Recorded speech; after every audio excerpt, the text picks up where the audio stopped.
दीनपुर शरीफ में एक खानकाह थी, हज़रत ग़ुलाम मोहम्मद दीनपुरी रहमतुल्लाह अलैह। हज़रत के यहाँ लोग जाया करते थे अपनी इस्लाह के लिए। हज़रत के यहाँ लोग इस्लाह के लिए आया करते थे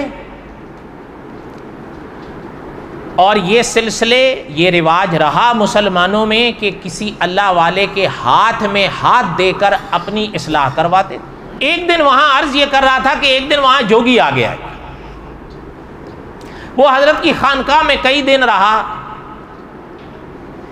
और कुछ उसको किसी ने कुछ भी नहीं कहा। हज़रत का ऐसा मिजाज ही नहीं था। हकीकत यह है कि हमारे अकाबिर फरमाया करते थे कि बड़े मिटे हुए लोग थे। हकीकत भी यह है, बहुत कुछ होने के बावजूद अपने आप को कुछ भी नहीं समझते थे और यही कमाल था उनका। और मैं और आप कुछ भी नहीं है, लेकिन अपने आप को सब कुछ, बहुत नहीं सब कुछ समझते हैं। यही हमारी बुनियादी गलती है। तो खैर बहरहाल हजरत के हाँ वो रहा। जब वो चलने लगे तो आकर जोगी साहब की बात कर रहा हूँ, हजरत से मुलाकात की और हजरत से जाने की इजाज़त चाहिए कि आपकी खानकाह में मैं कुछ दिन रहा, आप में से किसी साहब ने मुझे कुछ नहीं कहा, आपका शुक्रिया अदा करने आया हूँ और आपसे इजाज़त लेने आया। हज़रत दीनपुरी रहमतुल्लाह अलैह ने उन साहब से फरमाया कि भाई आप क्यों आए थे और क्यों जा रहे हैं। तो उन साहब ने अर्ज़ किया कि हज़रत बात यह है, मेरे पहनावे से तो आप समझ ही गए होंगे कि मैं जोगी हूँ, मैं तो दीन इस्लाम को नहीं मानता। हज़रत ने फरमाया वो तो खैर हम समझ गए हैं, लेकिन आप कहाँ से आए या क्यों आए, कहाँ जा रहे हैं, क्यों जा रहे हैं। उन्होंने कहा देखें मैं खानकाह या इस तरह चलता रहता हूँ, सफ़र करता रहता हूँ।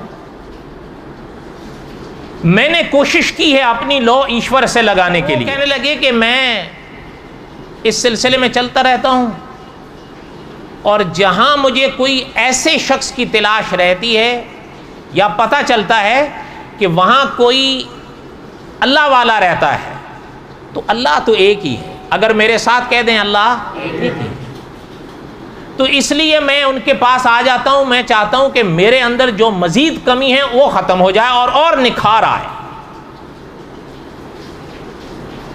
तो हज़रत ने फरमाया, पूछा कि वो तलाश पूरी हुई कि नहीं। फरमाया क्यों। कहने लगे हज़रत बात यह है, शायद आप माने या ना माने, मैंने जो कोशिश की है ना, तो उस कोशिश के वरदान में, उस कोशिश के सदक़े में मुझे एक वरदान मिला है। उसका असर यह होता है कि जब मैं किसी सामने वाले शख्स के दिल में झांकना चाहूं कि इसका दिल साफ है या मैला है, मैं उसके सीने की तरफ देखता हूं, मुझे उसका दिल नजर आ जाता है कि साफ है या मैला है। अच्छा, एक बात अपने जहन में आप ताज़ी करो तो बात समझनी आसान हो जाएगी। एक लफ्ज़ है ना गुनाह, ये याद रखना, इस गुनाह का ताल्लुक दिल से होता है। आपने ये हदीस पाक सुनी होगी या उलमा से पढ़ी होगी, अल्लाह ना करे जब कोई शख्स गुनाह करता है तो दाग कहाँ लगता है।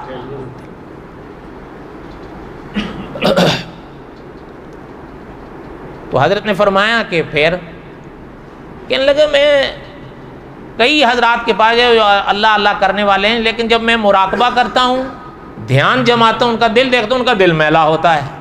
तो मुझे ये ख्याल आता है कि भाई इसका अपना ही दिल मैला है, मेरी क्या इस्लाह करेगा। इसलिए मैं चल पड़ता हूँ। तो चलते चलते यहाँ आया। हज़रत दीनपुरी रहमतुल्लाह अलैह ने जब ये बात सुनी तो हज़रत ने फरमाया कि ठीक है, अच्छा मुझे ये बताएं आपको ये वरदान मिला कैसे। तो वो साहब कहने लगे कि हज़रत ऐसे मिला है कि मैंने हमेशा अपने नफ्स की मुखालफत की है। नफ्स किसको कहते हैं, आपने ये लफ्ज़ आमतौर पर सुना होगा ना। बिल्कुल। मैंने हमेशा नफ्स की मुखालफत की है। माना क्या उनके जुमले का माना ये था, अकाबे ने लिखा है, उसका माना ये था कि अगर मेरे नफ्स ने चाहा कि मैंने आज गोश्त खाना है, मैंने कहा आज दाल भी नहीं खाऊंगा। अगर मेरे नफ्स ने कहा कि रोटी खानी है, मैंने कहा पानी भी नहीं पीऊंगा। इस तरह मेरे नफ्स की मुखालफत की तो मुझे ईश्वर की तरफ से यह वरदान मिला है जो मैंने आपके सामने जिक्र किया। हजरत ने सुना तो हजरत ने फरमाया अच्छा अब ये बात तो ठीक हो गई, अब मुझे एक बात हम आपसे पूछते हैं, वो ये बताएं कि फ़कीर का भी दिल देखा? अब वो चुप हो गए, अब कैसे बोलें? तो हजरत ने फरमाया कि हम आपसे पूछ रहे हैं फ़कीर का भी दिल देखा? कहने लगा जी हाँ हजरत देखा है। हजरत ने फरमाया कैसे पाया? अब वो चुप है कि कैसे बोलें? हजरत ने फरमाया बताएं। कहने लगे हजरत आप नाराज़ ना हो, सच्ची बात यह है कि मैंने आपके दिल पे भी निगाह डाली है तो आपके दिल में भी दाग ही नज़र आया है, इसलिए आप जान। बात समझ आई है? हजरत ने फरमाया अच्छा खैर चलें। अभी जो आपने मुझे ये बात बताई है कि आपको जो ईश्वर की तरफ से ये वरदान मिला है, किस सदक़े में मिला है कि हमेशा नफ्स की, बोलो ना, नफ्स की मुखालफत की है, तभी मिला है ना उसको। तो हजरत ने फरमाया अब हम आपसे, कि जी बिल्कुल हजरत ऐसा ही है। हजरत ने फरमाया अच्छा अब हम आपसे एक सवाल पहले किए हैं, अब एक सवाल हम अभी करते हैं। कि जी हजरत वो क्या? कहने लगे आपका जब दिल नहीं करता था, आपका जब दिल चाहता था या नफ्स चाहता था कि गोश्त खाऊं तो आपने दाल भी नहीं खाई। जब आपका नफ्स चाहता था कि मैं रोटी खाऊं तो आपने पानी भी नहीं पिया।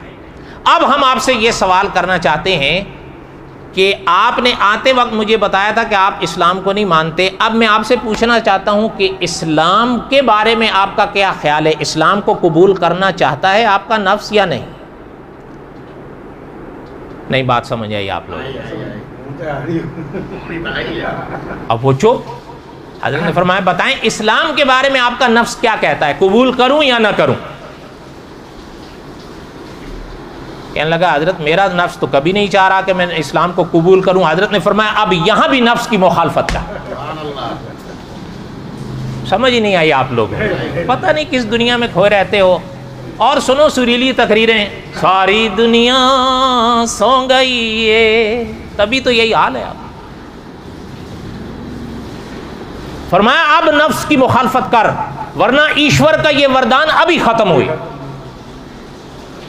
जब तू गोश्त भी नहीं खा, तेरा नफ्स चाहता था गोश्त खाऊं, तूने दाल तक छोड़ी। तेरा नफ्स चाहता था रोटी खाऊं, पानी तक छोड़ा है। अब तेरा नफ्स कह रहा है इस्लाम कभी कबूल न कर ताकि तेरा वरदान बाकी रहे। ये होते थे अल्लाह वाले जो दिल को, इसलिए कारी तैयब साहब रहमतुल्लाह अलैह वो मोहतमिम दारुल देवबंद फरमाया करते थे कि अल्लाह वाले लंबी चौड़ी तकरीरें थोड़ी करते हैं, वो तो चुटकियों में दिल थामते हैं। पल में जोगी का दिल को हजरत ने दिल में थाम लिया। फरमाया बोलो। कहने लगा हजरत कलमा फिर आप ही पढ़ा दें, वरना वरदान तो खत्म हो जाएगा, आप तो बात सही कर रहे हैं। हजरत ने कलमा पढ़ाया, कलमा पढ़ लिया। हजरत ने फरमाया अब हम इस्लाह करते रहेंगे, कुछ दिन यहाँ और रहो। हजरत ने कुछ दिन अपने पास रखा, दीन इस्लाम की तालीमात दी, सिखाई, दुआएं दी। जब वो तैयार हो गया, एक वक्त गुजरा कि मोहतरम ने उस पर निगाह डाली, तो एक दिन हजरत ने उसको फिर वापस बुलाया। आया, हजरत ने बिठाया तो हजरत ने फरमाया कैसे हो? कि हजरत बिल्कुल अल्हम्दुलिल्लाह। फरमाया अब हजरत ने बाकी तफसीलात हालात पूछे, वो मैं छोड़ रहा हूँ, वक्त नहीं है। अच्छा, अब उसके बाद हजरत ने फरमाया कि अच्छा ये एक बात आपसे कहनी थी। कि क्या?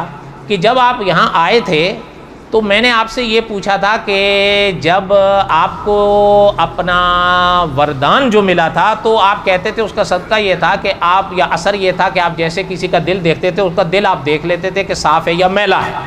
तो अल्लाह वालों के मुख्तलिफ खानकाहों में आप गए तो अल्लाह वालों के दिल हमेशा आपने मैले पाए, तो इसलिए आप चलते चलते यहाँ आ गए थे और फ़कीर का दिल भी मैला पाया।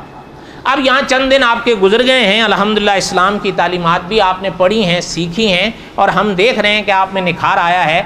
अब हम आपको दावत देते हैं कि हमारा दिल फिर देखो, हजरत ने फरमाया अब हमारे दिल को फिर देखो। जब उन्होंने फिर निगाह डाली तो अकाबिर ने लिखा है कि हजरत का दिल ऐसा रोशन नजर आया कि उसकी आंखें चुंदी आ गई। हजरत ने फरमाया क्या बात है? कहने लगे हजरत आपका दिल तो एकदम नूर से चमक रहा है। हजरत ने फरमाया अल्लाह के बंदे, दिल पहले भी चमक रहा था, जिन अल्लाह वालों के तुम दिल पीछे देख के आए थे दिल उनके भी चमक रहे थे। असल बात यह है कि दिल की मिसाल होती है आईने जैसी। आईने में जो चीज़ सामने करोगे वही नज़र आएगी। तुम्हारे दिल में कुफ्र का दाग था, तुम हमारे और अल्लाह के वलियों के दिल के सामने अपना दाग करते थे तो शीशे में तुम्हें तुम्हारा दाग नज़र आता था, तुम हमारा दाग समझ लेते थे। ये तुम्हारी गलत फहमी थी। जिस दिन तुमने ला इलाहा इल्लल्लाह मुहम्मदुर रसूलुल्लाह पढ़ा है, वो जो तेरे दिल के कुफ्र का दाग था वो धुला है, ईमान का नूर जगमगाया है, तो अब तुझे नूर ही नजर आ रहा है कि तू देख ही नहीं पा रहा है।